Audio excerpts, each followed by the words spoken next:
En 35 ans, aucun gouvernement n'a réussi à réduire le déficit public par la maîtrise des dépenses. Pas moi qui le dis, c'est ce qui ressort d'une étude de FIPECO. Bonjour Xavier. Xavier? Oh, on l'a bâillonné. Bonjour David, comment allez-vous? C'est mieux avec le son. Xavier, c'est mieux avec le son. Ça va? Oui.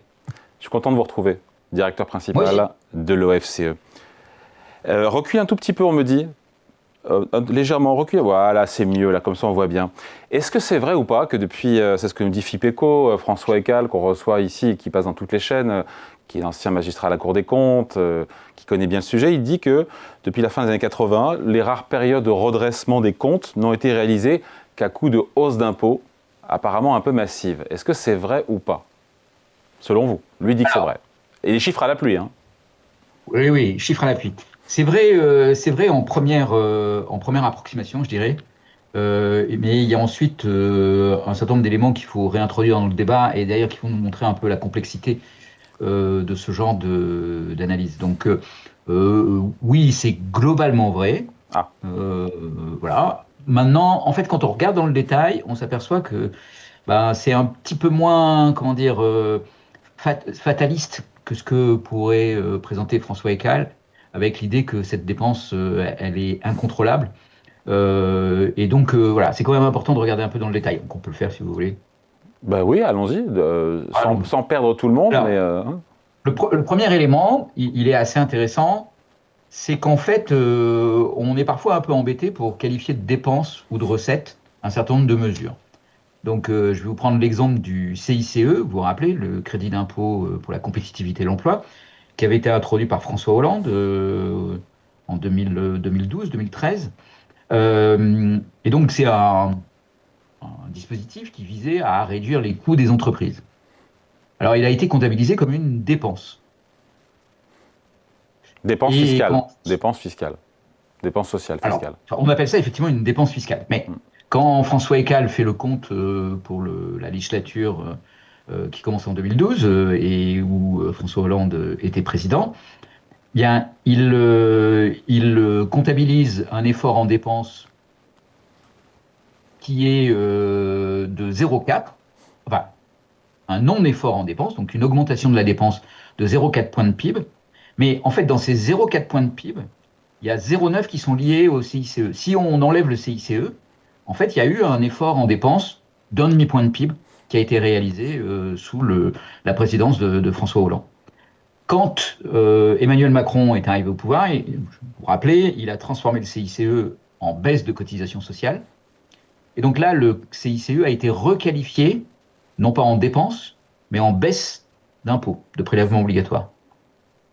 Et donc, par cette opération, Emmanuel Macron a réussi à baisser les dépenses et baisser les prélèvements obligatoires. Alors que pour François Hollande, c'était une hausse des dépenses et non pas une baisse des prélèvements obligatoires. Vous Donc dites, là, c'est vraiment... ouais. Enfin, globalement, vous dites que c'est quand même vrai que la réduction du déficit depuis 30 ou 40 ans a globalement été faite à coup de hausse d'impôts. Globalement, même si on voit que dans le détail, le CICE effectivement, c'est considéré comme une dépense fiscale et pas comme une baisse d'impôts. Après, donc, parce que le Oui, verdict... mais quand même, David, depuis 40 ans, malgré tout, on a recours de plus en plus à des dépenses fiscales, des dispositifs d'incitation divers et variés, qui sont là pour corriger un certain nombre de problèmes économiques, et qui sont massifs. Et en fait, on les comptabilise dans la dépense pour certains, alors qu'en fait, ça se discute beaucoup. Et ça se discute beaucoup, et du coup, ça peut conduire à des visions un peu faussées, parce qu'on associe à dépenses quelque chose qui serait un problème de mauvaise gestion. Alors que là, en fait, c'est vraiment délibéré. On cherche vraiment à réduire, à compenser les prélèvements Ouais. obligatoires. Mais le des constat, dispositifs. juste le constat de François Ekal et de FIPECO, c'est de dire qu'il est assez clair, c'est qu'aucun gouvernement n'a réussi finalement véritablement à réduire, à assainir les comptes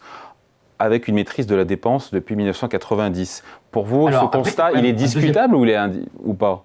non, il y a un deuxième point que je voudrais faire et qui rend ce constat, je veux dire, de la façon dont le présente François Ekal, les chiffres sont là. Il y a quand même cette histoire qu'est-ce qu'on compte comme dépenses fiscales et comme prélèvement obligatoire. Et puis, pardon, Xavier, et puis il y a les dépenses publiques rapportées au PIB. On est à 56-57%, je ne sais pas aujourd'hui.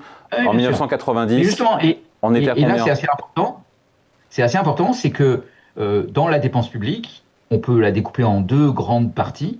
D'un côté, la dépense sociale, et principalement les dépenses de retraite. Et de l'autre côté, un certain nombre de dépenses qui sont les dépenses d'éducation, les dépenses de police, d'armée, de défense, d'administration, d'investissement dans les routes ou dans les ponts, etc. Et en fait, quand on découpe la dépense publique dans ces deux parties, on s'aperçoit que, en fait, la dépense publique hors dépenses sociales, elle est contrôlée et elle a baissé. Et elle a baissé, en fait, même de façon assez continue depuis plusieurs années, en point de PIB toujours, alors qu'en fait, la dépense sociale, et en particulier les retraites, elle a une tendance à plutôt augmenter, elle a beaucoup augmenté dans les années 70-80, et c'est cette dépense-là qui fait la dynamique en fait des dépenses publiques en France. Mais cette dépense-là, elle est quand même liée, par exemple, à l'augmentation de l'espérance de vie à la retraite. Elle est liée Parce que juste, au système de retraite. votre message en creux, c'est que, contrairement à ce qu'on entend, pour vous, il n'y a pas de dérive de la dépense publique. Mais en même temps, on a 56% de dépenses publiques rapportées au PIB aujourd'hui, et 56% c'est des brouettes. On était à combien dans les années 90 ? Dans les années 90, je vais vous dire ça tout de suite. Ah, il a le chiffre. Dans les années 90, Docteur on était à 54% du PIB, donc on n'était pas extrêmement loin de cette. C'est ce qui vous fait dire à vous qu'il n'y a pas de dérive des dépenses publiques, et en même temps, on a 150 ou plus milliards d'euros de déficit tous les ans, ce qui fait dire à certains que la France vit au-dessus de ses moyens. Le déficit est une autre chose, et on a vu qu'il y avait des périodes où on pouvait réduire le déficit, et le déficit aujourd'hui il est élevé, et effectivement ça appelle à un effort de redressement. Mais dans savoir quel est le diagnostic qu'on doit apporter, vous voyez, quand on regarde ces chiffres, on se dit, en fait les dépenses n'arrêtent pas d'augmenter, et le taux de prélèvement obligatoire est à un niveau très élevé quand on le compare aux autres pays, mais le problème c'est que le diagnostic qui est impliqué par ça, il est un peu biaisé. Si jamais on regarde le taux de prélèvement obligatoire moins les cotisations retraite, en fait, la France n'est plus du tout le plus élevé des pays de l'OCDE. Elle se situe dans la médiane. Donc, à vous écouter, le gros de l'évolution, de l'accroissement des dépenses, voire du déficit et donc de la dette, ce sont les retraites. Les paiements des pensions de retraite. C'est pas forcément le gros du déficit, mais le gros de l'accroissement des dépenses et des prélèvements obligatoires, ce sont les retraites. Et on peut assez légitimement se poser la question de savoir s'il ne faut pas aller chercher à avoir une réduction du déficit par moins de dépenses ou plus de prélèvements sur la dimension retraite. Si c'est moins de dépenses, ça veut dire gel ou sous-indexation des pensions. Et si c'est via les recettes, ça veut dire plus de cotisations, augmenter les cotisations sociales retraite. Ou recul de l'âge de départ à la retraite, qui est aussi un moyen d'augmenter la période de cotisation et de réduire la période de dépenses. Et donc qui joue sur les deux leviers en même temps. Oui, mais ça, on n'y arrive pas. On n'arrive pas. C'est bloqué. Le conclave n'a rien donné. Le énième conclave n'a rien donné. Donc, Alors, le conclave n'a rien donné, mais il y a quand même un certain nombre de réformes de la retraite qui vont conduire à une augmentation de l'âge de départ à la retraite. Après, moi, personnellement, ma conviction, c'est que même si le dossier paraît bloqué, il faut le débloquer, parce qu'en fait, c'est un des éléments de l'équilibre des finances publiques dans le pays. Xavier, si le futur gouvernement Le Cornu devait faire comme les gouvernements précédents, à en croire François Heckel, Philippe Eco et vous, qui avez dit globalement effectivement qu'on a on a assaini les comptes par globalement des hausses d'impôts, ça signifierait pour le coup de nouvelles augmentations possiblement d'impôts, pas seulement sur les plus riches, mais on est déjà le pays avec la pression fiscale, on est champion, vice-champion d'Europe. Comment on fait ? Comment on fait ? D'abord, on arrête de penser qu'on est vice-champion ou champion d'Europe, c'est-à-dire qu'on regarde notre taux de prélèvement obligatoire hors cotisation sociale pour la retraite. Et quand on regarde ça, on n'est plus du tout champion d'Europe. On est dans la médiane. En fait, on a même gagné des places dans le classement en diminution des prélèvements obligatoires récemment, parce que depuis 2017, il y a eu globalement une baisse des prélèvements obligatoires en France, alors qu'il y avait plutôt une hausse des prélèvements obligatoires en Europe. Et donc, il faut regarder la chose un peu sérieusement sur les prélèvements obligatoires et arrêter de penser qu'on est aujourd'hui au plafond absolu. On n'est pas du tout au plafond absolu, Et ce n'est pas ce qui s'est passé dans les 10 dernières années. Il y a eu plutôt une baisse des prélèvements obligatoires, encore une fois, là où en Europe, les prélèvements obligatoires avaient tendance à augmenter. Donc, ça me paraît assez difficile d'évacuer cette possibilité-là en disant ça serait vraiment continuer à cultiver une exception française et à mettre la France dans une situation très problématique de ce point de vue-là. Après, qu'on dise il y a trop d'impôts à la production en France comparé à l'Allemagne, ça c'est un autre problème. Mais on oublie très très vite que l'impôt sur le revenu en France, il est plus faible que dans tous les autres pays européens, par exemple. Plus faible en termes de quoi? En termes de son rendement global, recettes sur PIB? En point de PIB, lié à l'impôt sur le revenu, c'est un des plus faibles en Europe, par exemple. C'est quoi, la c'est TVA, entre 2 et 3 points de PIB? Ouais, exactement. La TVA, c'est aussi l'une des plus faibles en Europe. Et c'est quand même bizarre pour le pays qui est supposé être le champion du monde de la fiscalité, qu'on ait l'impôt sur le revenu le plus faible, la TVA la plus faible. Enfin, oui, on se demande à un grand moment. Au PIB. Mais ils sont partis où ces impôts? Donc voilà, en fait, là où on est champion du monde, c'est dans les cotisations retraite. Mais pourquoi on est champion du monde dans les cotisations retraite? Parce que toutes nos cotisations retraite sont comptées comme prélèvement obligatoire, ce qui n'est pas le cas dans les autres pays. Ouais, donc si on veut se comparer, il faut effectivement avoir des données comparables. C'est extrêmement important. Xavier, Pierre Moscovici, le président de la Cour des comptes, me disait, il faut faire un effort pour revenir sous 3% d'ici 2029 de 105, je crois qu'il m'a dit 105 milliards d'euros. FIPECO nous parle d'un effort structurel de 4 points de PIB, donc 120 milliards d'euros, que ce soit 100, 110, 120 sur donc 4 ans. C'est un effort qui n'a, selon moi, jamais été réalisé par le passé, que ce soit via des hausses d'impôts, des baisses, des économies sur la dépense publique, ça n'a jamais été réalisé. C'est pour mesurer l'Himalaya, comme l'image de François Bayrou, budgétaire, qui est devant nous. C'est effectivement, bon, d'abord, c'est effectivement l'ordre de grandeur. On peut discuter, il y a un certain nombre d'éléments qui peuvent venir alléger cet effort à réaliser. Il y a souvent un élément qui n'est pas évoqué dans le débat, mais qui est la réduction des écarts de taux souverains entre les pays européens, qui pourraient bénéficier à la France. Bon, mais effectivement, c'est l'ordre de grandeur.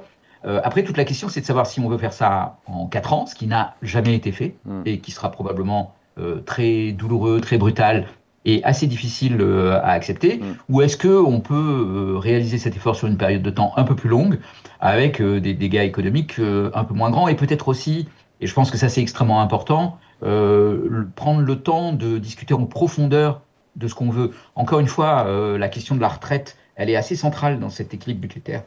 Il faut réouvrir ce dossier et accepter de discuter.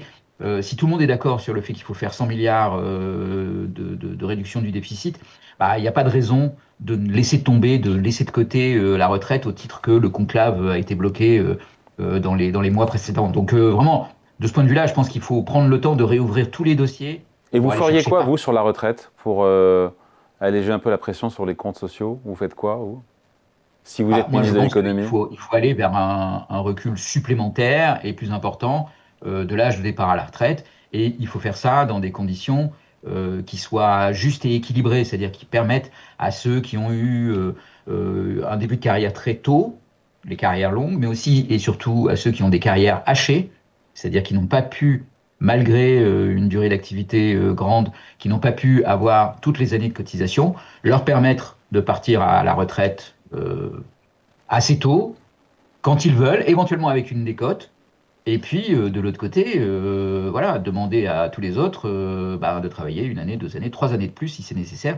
Et c'est des éléments qui sont assez importants. On peut avoir 20 milliards de gains de déficit sur ce genre de politique. Et je pense que ces 20 milliards, on ne peut pas s'en passer.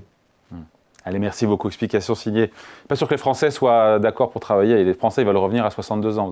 Ça ne vous a pas échappé, Mais pas sûr que les Français soient d'accord pour payer plus d'impôts, pas sûr que les Français soient d'accord pour qu'on dépense moins dans l'éducation ou moins dans la santé. Donc voilà, quand on n'est pas d'accord sur rien, à un moment, il va falloir choisir là où on est le moins pas d'accord. Le moindre mal. Merci beaucoup. Explication signée. Xavier Timbaud, directeur principal de l'OFCE. Merci Xavier. À très vite. Merci David.